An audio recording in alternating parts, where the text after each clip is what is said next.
I'm here in Thousand Oaks, and I'm waiting for the memorial site to be open to the public. Right now it's only open to the families and invitees. I don't know what they're going to be doing, but I know that the law enforcement people want to shield them from any and all information of what happened during this horrific shooting a year ago. Here you have the memorial plaque at the little park, and there's some very large rocks, one for each victim.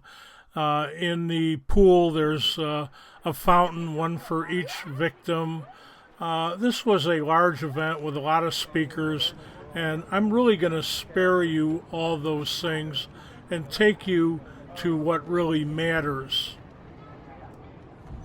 Ventura County Sheriff's candidate Bruce Boyer has a lot of questions, as do I, about the sheriff's investigation, their handling of this event, and a lot of things that the public doesn't know because they refuse to release the records or make them public. Bruce wanted to raise a lot of questions, and that's his First Amendment right. While people were waiting for this event to begin, and it wasn't set to begin for at least another 10 minutes, Bruce Boyer decided he wanted to address the crowd. He brought his own little megaphone. However, that attracted the attention of a lot of sheriff's deputies that, trust me, don't want anyone to hear what he has to say.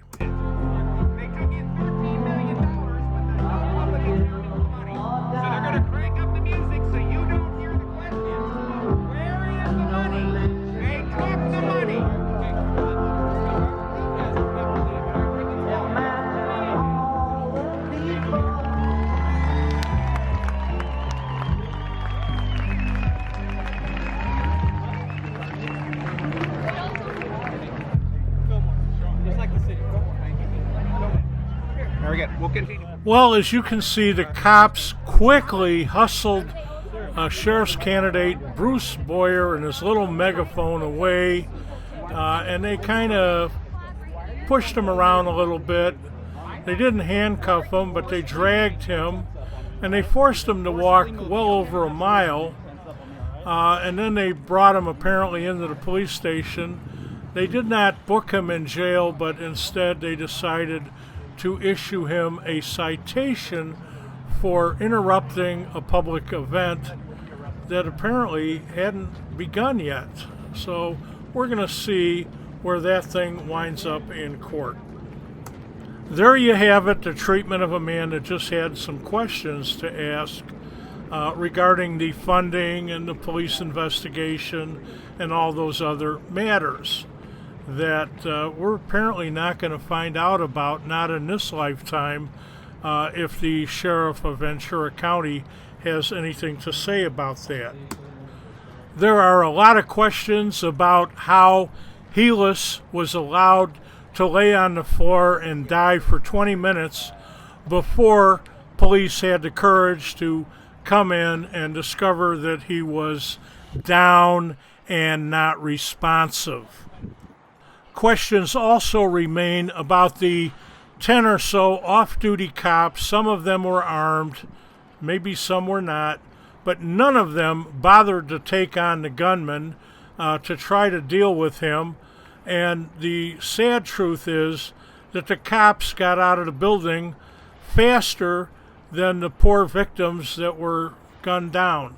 And again, some of those victims may have lived had police came in and rescued them by confronting the gunman and dragging them out into ambulances that were standing by.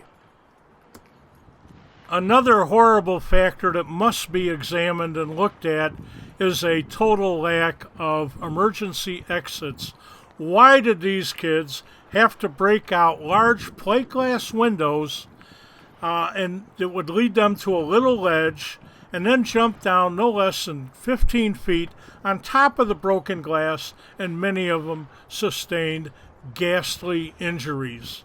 This case has been covered up It needs to be dissected. We need to learn from it, and those people who have committed misconduct must be punished. Again, I'm Private Investigator Paul Hubel, and I'd like to ask you to hit the like and subscribe button. There will be updates to this story as it unfolds. Thanks again for watching.